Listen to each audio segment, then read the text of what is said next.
बोलो रामकृष्ण हरी, रामकृष्ण हरी।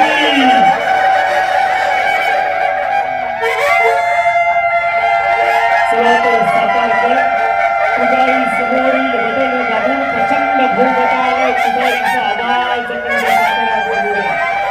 तोच विचार तोच वारसा शिवशास्त्री आंबेडकरांची चळवळ साताऱ्यात उभारवल्या।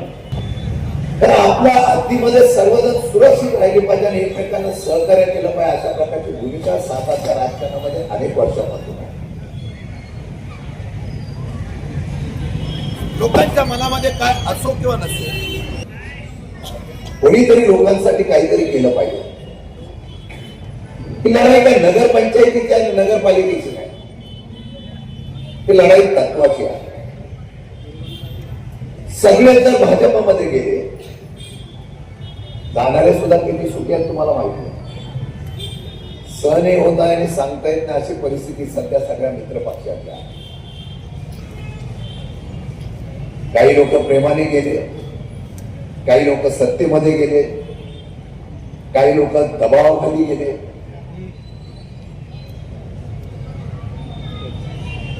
आणि सगळेजण गेल्यानंतर सामान्य जनतेचा आवाज कोण उठवणार हा प्रश्न जसा देशामध्ये आहे, जसा राज्यामध्ये आहे, तसा साताऱ्यामध्ये सुद्धा तोच प्रश्न आहे।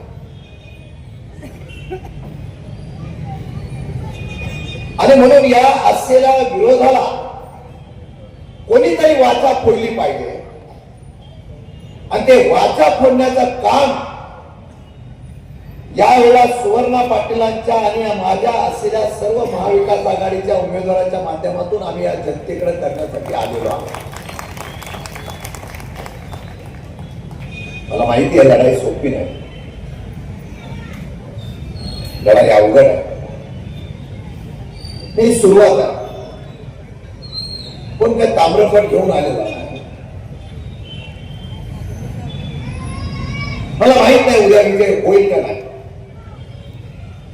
पण या गांधी मैदानावर सांगताना मला एक अभिमानाने सांगावं लागेल,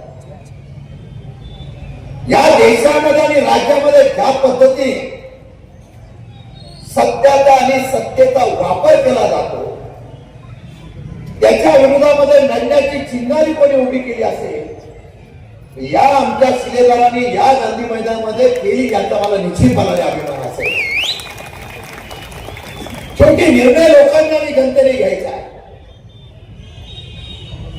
निवडणूक फक्त नगरपालिकेच्या मर्यादित नाही हो, निवडणूक देशाच्या आणि राज्याच्या असलेल्या हुकुमशाहीच्या विरोधात घ्या।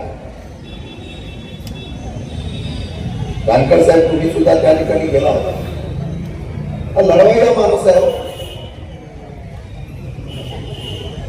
ओबीसी समाजासाठी लढणारा माणूस ज्यावेळेला सत्तेमध्ये गेल्यानंतर, त्यावेळेला सत्तेमध्ये वापर केल्यानंतर त्यांना कळून आलं की आपला नुसता उपयोग होतो आणि आपल्याबद्दल नुसत्या पर्याय काढला जातो। तर असा सवय माणूस उभा राहिला आणि पहिल्या प्रथम बंडाचा झेंडा या पक्षाच्या सत्तेच्या विरोधात कोणी घेतला तो जानकर साहेबांनी घेतला।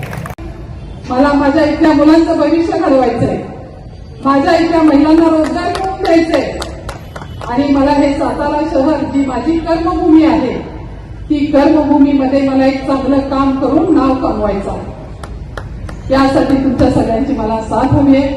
जसं शिंदे साहेबांनी मला एक शब्द दिलाय, ताई तुमचं एवढं नाव चांगलं आहे, तुम्ही समाजामध्ये चांगलं काम करता आणि खरं तर मी एका पैलवानाची लेक आहे, वकिलाची सून आहे आणि समाजकारण ज्यांनी केलं त्यांच्या रक्तात मी असल्यामुळे साहेब मला काही कुठली ठेकेदारी किंवा मला राजकारण नाही करायचंय, मला हे सातारमध्ये समाजकारण लोकहिताची कामं करायचे।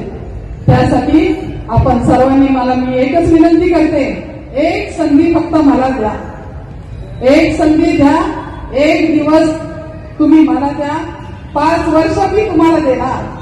हे फक्त काळ्या दंडाची पांढरी रेष आहे। आमच्या इथं महाविकास आघाडीचे उमेदवार सगळे बसलेले आहेत, कुणी मोठे मोठे बिझनेसमॅन नाही होते, कुणी ठेकेदार नाहीये, कुणी कॉन्ट्रॅक्टर नाहीये, बिचारे आपले गरीब आहेत, मध्यमवर्गीय आहेत, भले त्यांना निवडणुकीला पैसे कमी पडत असतील बरे त्यांची ताकद मानसिक कमी मनुष्यबळ कमी पडत असेल, पण मी सातारकरांना आज आवाहन करते की तुम्ही आज ही जी मुलं, तरुण मुलं असतील, कुणी तरुण महिलांचा उमेदवार असतील, त्यांना ताकद देण्याचं काम हे सातारकरांनी करायला हवं. कारण आता नाही तर कधीच नाही, तुमच्या तेवढं लक्षात ठेवा. यासाठी मी तुम्हाला सांगते, आता सातारा बदलायची गरज आलेली आहे. सातारा बदलायला हवा. सातारा चांगली चांगली कामं दिली पाहिजे. आपण पाहतोय की महिलांच्या सुरक्षिततेचा प्रश्न आहे. महिलांच्या स्वच्छतागृह नाही आहेत महिलांसाठी. महिलांना व्यावसायिक संधी मिळण्यासाठी कौशल्य विकास मार्फत जर नगरपालिकेतर्फे क्लासेस घेतले जातात, ते आपल्या नगरपालिकेकडून घेतले जात नाही. युवकांना प्रशिक्षण फुकट मिळत नाही. तर आपल्याला हे सगळं बदलायचं आहे. आपल्याला हे जे काही नवीन नवीन काही गोष्टी करायच्या आहेत, त्यात मात्र तुमची मला साथ हवी आहे. ज्या शाळा आहेत नगरपालिकेच्या, त्या ओसाड पडलेल्या आहेत, त्यांचं बांधकाम व्यवस्थित नाहीये. गोरगरिबांच्या मुलांना डोनेशन परवडत नाहीये. आणि मला असं वाटत होतं, मी रिमांडोमची ज्या वेळेला सदस्य होते, नगरसेविका असताना, त्यावेळेला मी त्यांना म्हणलो होतो, बाकीच्या ठिकाणी सेमी इंग्लिश शिक्षण चालू आहे, तसं आपल्या मुलांसाठीही चालू करावं. कारण ही मुलं जर का कुठंतरी कमी पडतील, कुठंतरी बाजूला राहतील, अशी एक अपेक्षा मनामध्ये होती. पण मला आता आपल्याकडून अशी एक हमी हवी आहे की आता आपल्याला बदलायचं आहे. आता खरं तरी आम्ही ज्यावेळेला राजवाडा रस्त्याने मिरवणुकी येत होतो, त्यावेळेला खरं तर साहेब आपल्याला मागं आपण बघितलं नाही तर सातारा बराच आपल्या पाठीशी मागं उभा होता आणि आपण पुढे चालत होतो. भले इथं लोक भिवून आली नसतील, पण लोक सातारची आपल्या पाठीशी जरूर आहे. आणि ह्या वेळेला सातारकरांनी ठरवलंय की बदल करायचाय. त्यासाठी आमचे महाविकास आघाडीचे जे काही उमेदवार असतील, ज्या ज्या वॉर्डामध्ये, त्या वॉर्डामध्ये सर्व सातारकरांना विनंती आहे की त्यांनी सहकार्य करावं. सगळ्यांचंही, मलाही नगराध्यक्ष अशासाठी करावं, कारण नगराध्यक्षाला प्रथम नागरिक म्हणतात, पण मी प्रथम सेवक म्हणून आपलं काम करणार आहे. यासाठी आपल्या सर्वांची साथ हवी आहे. एवढं बोलते आणि रजा घेते. धन्यवाद.